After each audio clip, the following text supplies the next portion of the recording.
Going and listening on the sidewalk will renew your spirits. It will renew your spirits because you have so many of these magical wonder moments with humans and go, oh my gosh, we are really good. Hello, and welcome, friend. Today's episode is a topic that I've wanted to tackle for a while now. Loneliness. I think we all experienced it during the pandemic. I sense, though, that it persisted even after we started to emerge from isolation and discover this so-called new normal. And I know I wasn't alone. In fact, just last year, the Surgeon General of the United States, Dr. Vivek Murthy, sounded the alarm and issued a public health advisory about what he called the epidemic of loneliness and social isolation, saying, if unchecked, it can cause harm to individuals and overall societal health. So one day I was idly scrolling on Insta, as we do, and I came across something called Sidewalk Talk, the brainchild of two San Francisco-based therapists. Sidewalk Talk creates spaces and moments for listening and ultimately connection and hopefully understanding right there on the sidewalks of America. A simple yet radical and beautiful way to confront loneliness head on. Founder of Sidewalk Talk, Traci Ruble joins me now, and she wants to invite you to listen as well. Traci, joining me, by the way, this is the first time for this show, all the way from Germany. How are you? I'm great. I'm so excited to be here to talk with you about my favorite topic, human connection and turning strangers into friends. Oh, I love that. Have you ever met a stranger? Well, they're a stranger for a little while. And then they become fast friends. So break down the concept of it. How does it actually work? Because I think in people's mind's eye, y'all are sitting on a couple chairs on the sidewalk. How far from the reality is that? Well, look, so I should say that because I'm a therapist, people often will think, well, are you doing mental health treatment on the sidewalk? And I'm like, Yeah. no, I kind of want to put me out of business because I think if we were all really good at connecting with one another and didn't get so bent out of shape if we didn't agree on everything, but really started to be kind and curious and develop the kind of skills that allowed us to turn strangers into friends, the stuff that actually makes us mentally ill would be less prevalent. So for me, this is about getting the community in on the action to help us be well as people. This is remarkable. You're flipping the script, like you're really turning things inside out, going to the people instead of the people coming to you. And not only that, but sort of engaging this army of volunteer listeners to do this. Who are these volunteers, first of all? Yeah, so it's been 9 years since Sidewalk Talk started. And in the beginning, the listeners were only therapists. But I want to say something to you folks that aren't therapists. Can I say something? You're all better listeners sometimes than therapists.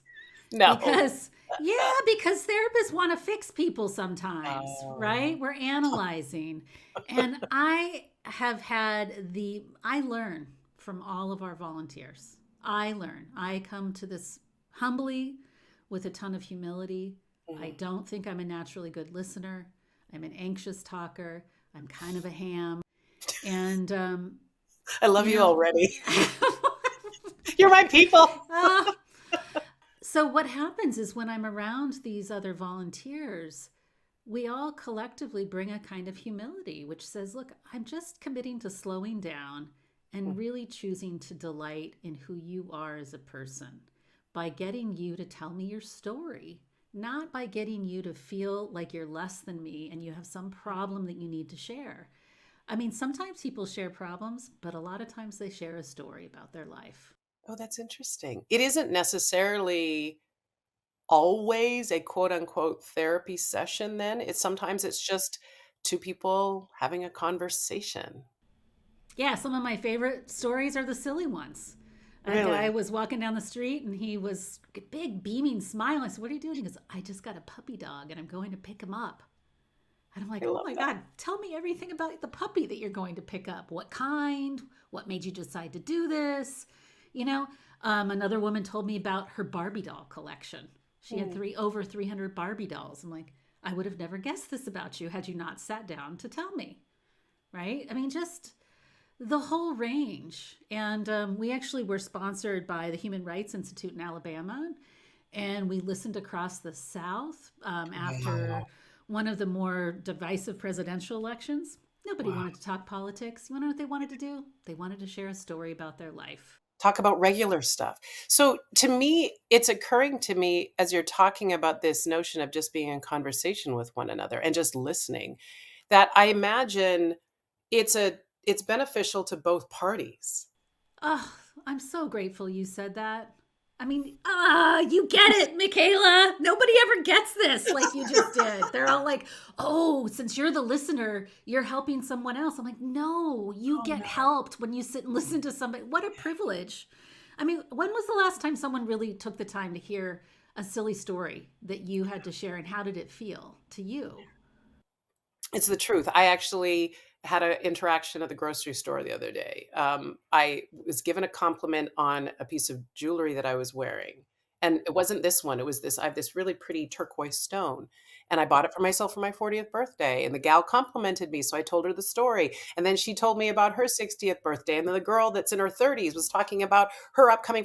There was just this nice little three-way interaction that was, we used to joke about that show, Seinfeld, the show about nothing. It was a nothing conversation, yet it was everything.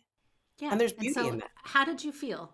So, I after felt you great. left that Yeah. store, I did you felt go? great. Were I you felt were seen. smiling? Yeah. Yes. I left with a little extra spring in my step just because of that very pure, albeit fleeting. Nobody wanted anything from each other.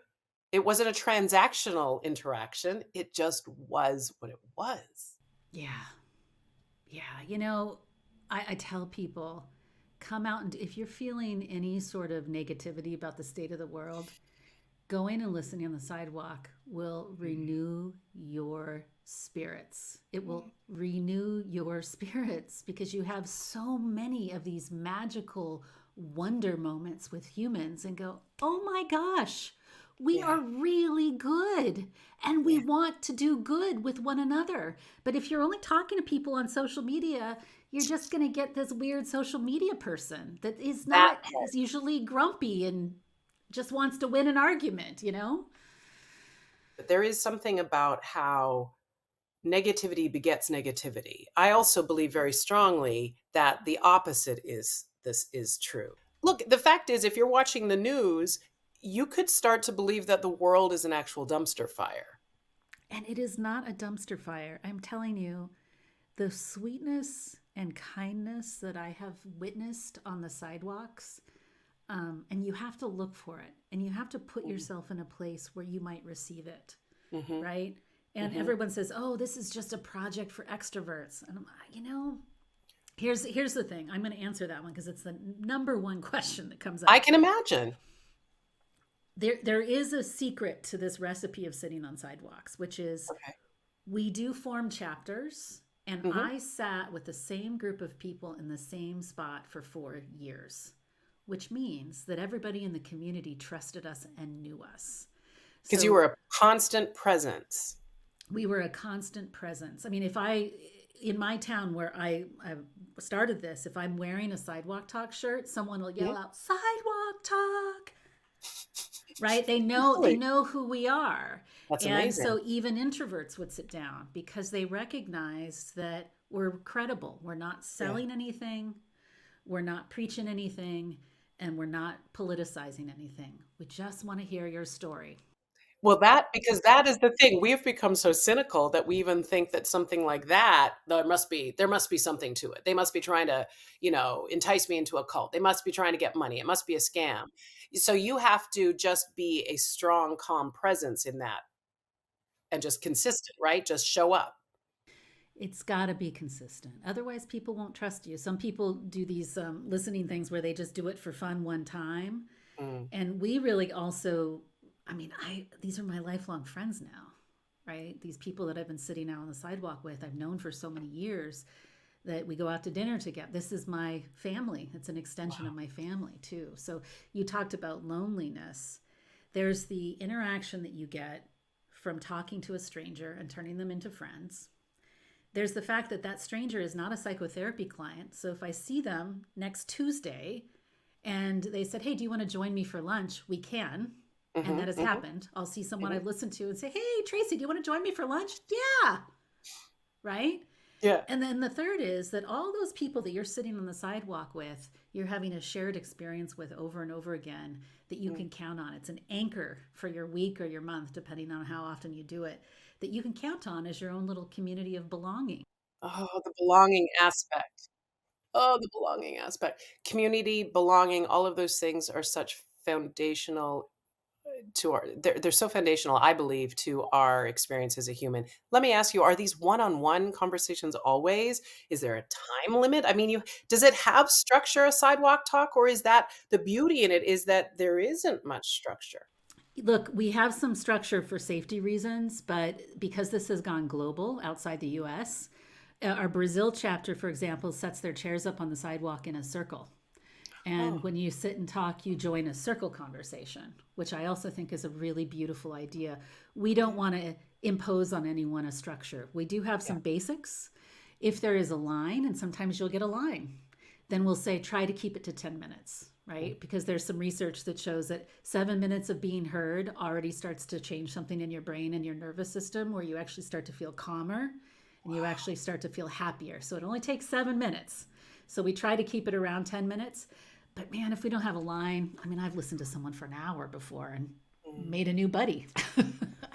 That's incredible. You talked about the fact that you're international and you allow these chapters that you mentioned before to be autonomous. So they have the freedom to do that, right? To say, "Hey, we're gonna set up a circle. Hey, we're gonna set up this is what works culturally, this is what works locally, this is what feels right to us."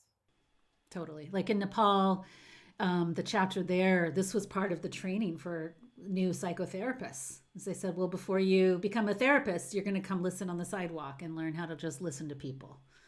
So I said, great, you do you. You know, I was thinking about just the act of listening. It feels like that's been one of the problems that we've had certainly here in North America, um, is, probably we could point to social media. It's been the great equalizer, but it's also been the great soapbox that everybody just can stand up and start yelling and expect, to be heard or whatever, which by the way, there's beauty in that, but the dark side of that is that, you're not getting that authentic connection and you also aren't learning how to listen and have a conversation. It's just everybody yelling to be heard. So talk to me about that beauty in reaffirming something that I think we used to be much better at is listening. And I'll twist this social media thing on the head. I think I can't remember who said this, but we maybe it's Terry Real. We get louder when we don't feel heard. And I Oh, feel like, we talk about us getting loud on social media because it's tech, but I also think we're getting louder on social media because we're yelling into a vacuum, right? mhm, We get louder when there's nobody on the other side of that message to really take in what matters to us and listen to what's meaningful to us and why it's important. There's no face, there's no set of eyeballs, there's no smile, there's no curiosity. And so right. that yelling into the vacuum actually incites more anger and frustration because I It's think like an echo secret chamber. it's not just Right. the echo chamber, it's that we're yelling into there's this is can I be nerdy for a second, Michaela? Go, nerd out, girl. Okay, nerdy. When a baby looks at a parent or somebody that's holding it and they're Mhm, giggling mhm, and they just have a blank face in response, that baby's mm, going to start to cry. And I've been mm, thinking about this more and more that social media is that blank face. There's no face right. looking back. And it's really destructive to the human spirit. We even if we're upset about something, we have a strong opinion. If there's no face holding what matters, then we're going Wow. to get really upset and we're going to cry and we're going to rage. It takes it even deeper. It's more nuanced than just feeling seen or feeling heard. It's that initial absorption and reaction to what you're saying. Yeah, we're borrowing each other's nervous system Oh, when we're in connection. oh my goodness. Okay, that is hitting me squarely in my soul because I will tell you and this isn't meant to be about me, but I will tell you that the way I have broadcasted and connected with people is by essentially it's literally it's a soul to soul connection. And and by the way, that isn't always well received in the space that I've operated in the last while in news. But it is also it has been, if you're not careful and protecting yourself, it can also be very taxing on your soul. And it makes me wonder, even with this, is for the listeners, you may have moments where you're having a conversation with somebody where it is very real. Perhaps even pain is shared. How how are they how do you support them? So I've become Betty's, we do a podcast, and basically the podcast is just people that teach me. So I Love invite it. people that I can learn from. And Dr. Tanya Singer and I have become friends. She's the leading researcher in interpersonal compassion in the world. She's also here in Germany, so I get to hang out with her personally. I love that. And there is a difference between empathy, which is I'm going to feel what you're feeling. I have Mhm. mirror neurons in my brain, and I'm going to actually start to feel what you're feeling, versus compassion. And what Ooh. compassion does is it says, I'm going to be so plugged in to a sense of love that while I'm listening to you, I am going to be interested in how to reduce your suffering, but I'm not going to take on your suffering. I actually I visually saw the difference in that. Instead of plugging into the person and into their soul and that experience they're having, you're allowing them to have it. You're standing in, you're bearing witness to it and coming from a place of absolute love rather than taking it on yourself. And that's a much healthier way as a therapist, as a listener, as a friend, right? Totally. So it's a practice to stay plugged into love. Some people call it God, some people call it Mm. love, some people call it the universe, some people call it kindness. But it is a daily practice to choose to stay really rooted in love so that when you're holding space for somebody, they can borrow your nervous system to calm themselves down, feel heard, get out what matters to them without you necessarily feeling like, you've taken on all of their emotional burden. Girl, I've been in therapy for a bulk of my 53 years on this earth, and I think this is the first time I really, really got that because I have wondered about how to stay in a place of health while I am supporting a friend or while I am interviewing a mother who is grieving because she has lost her son to violence, right? I can't, it is not healthy for me to plug into that place, but I do need as a human to stand in compassion and in love for them. I want to talk about the people that are talking. So, you know, these kinds of things are often created for the best of us and not necessarily the worst of us. Do you have bad actors? How do you deal with someone who either just wants to come and bloviate or spew hate even, or because that might be a story they want to tell? Yeah. So we've had all kinds of strange experiences, certainly people that were argumentative. And we'll try to make sense of, well, why do you want to talk? Why do you want to argue? Like, you seem like you want to argue with me. What's that about? And then we'll just end the conversation. We'll just say, hey, you know what? This is about listening. And it Mm. seems like you're not actually wanting to be heard. You're wanting to do something else. And I think we should end it here.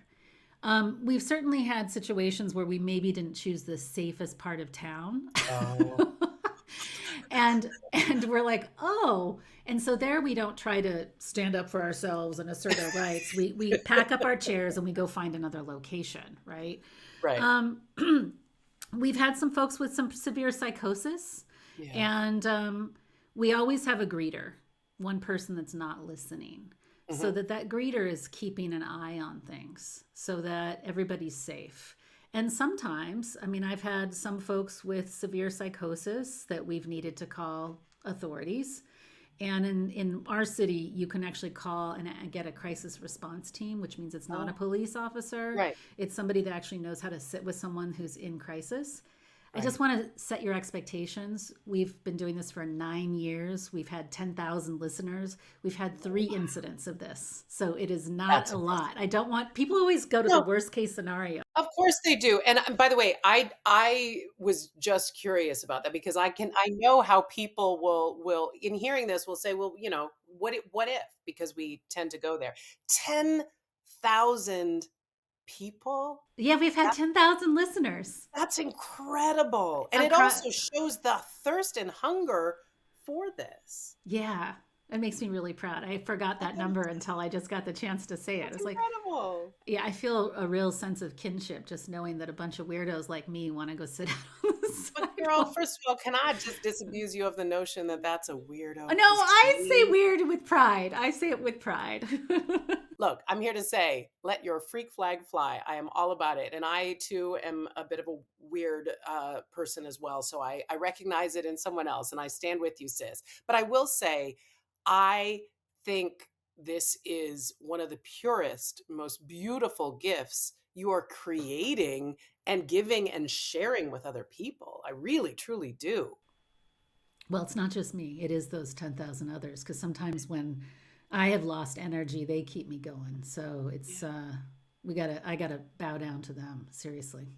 Now, beyond this, because I think this could keep you engaged and busy, because by the way, you're out listening as well. You're not just keeping the machine going, and not to make it a machine, but keeping the community living and breathing and inspired to continue the work. But you're also listening.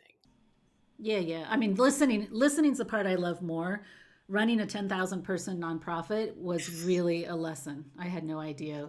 People that lead stuff, for anyone that's tuning in, thank you for being a leader. I know that we're saying that leaders, we talk about all your screw ups, but I just want to say thank you. And I've called so many of my former bosses after leading this thing going, oh my gosh, you were so generous with me. How did you do that? Leading's hard. Give them those flowers because you're right.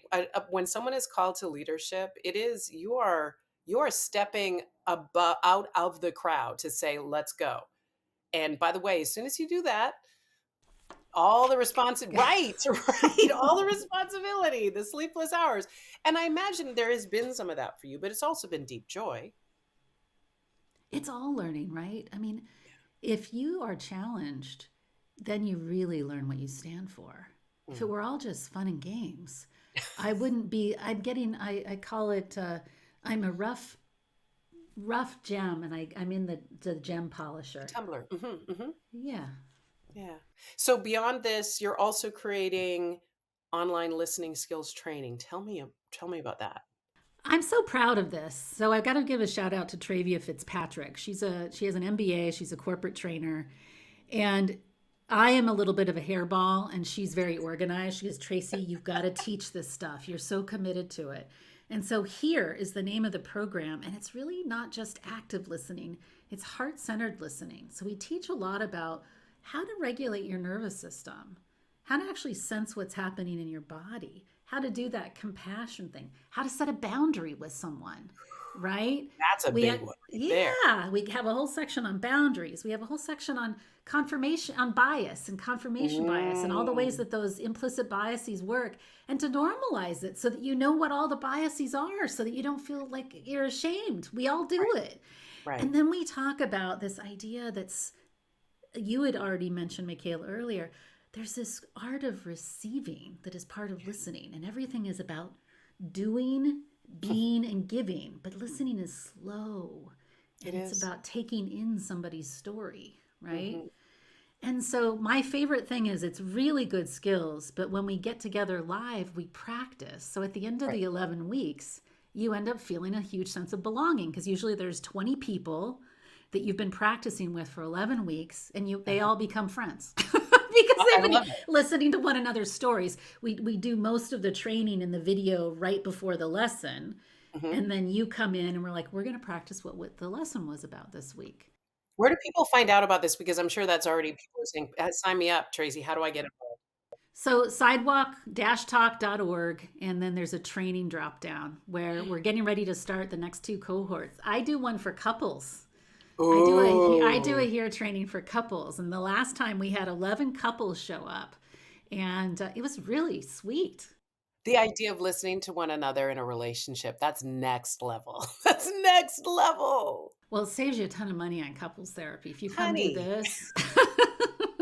And to learn to enjoy each other once again because, life happens and children and work and debt and aging parents and all this stuff that can just create noise in a relationship.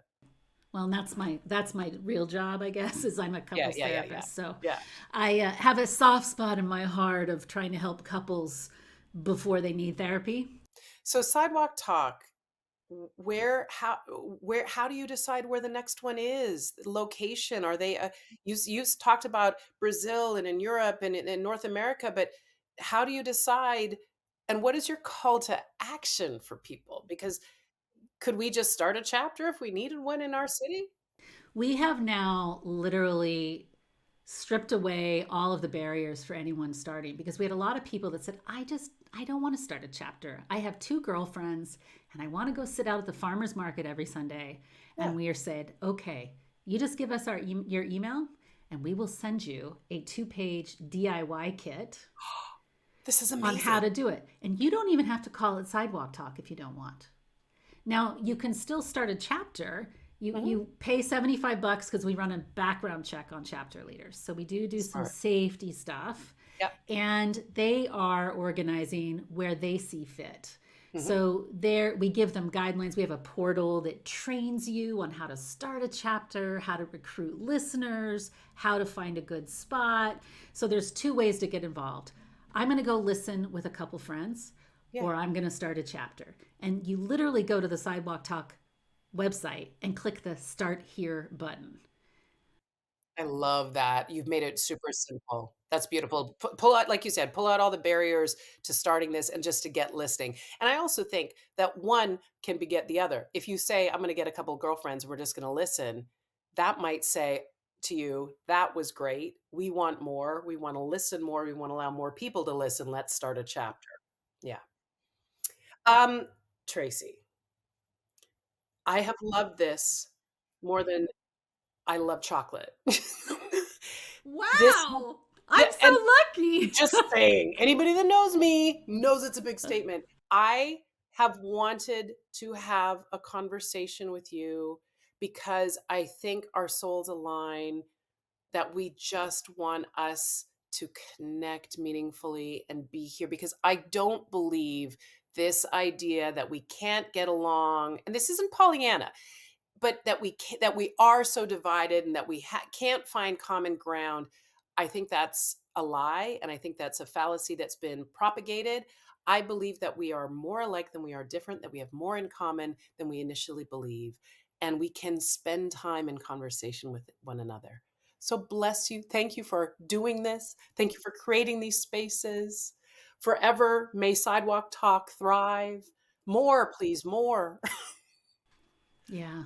Thank you for this it's also here because of you and folks in the media who have amplified our message that Sidewalk Talk has grown. So thank you to you as well.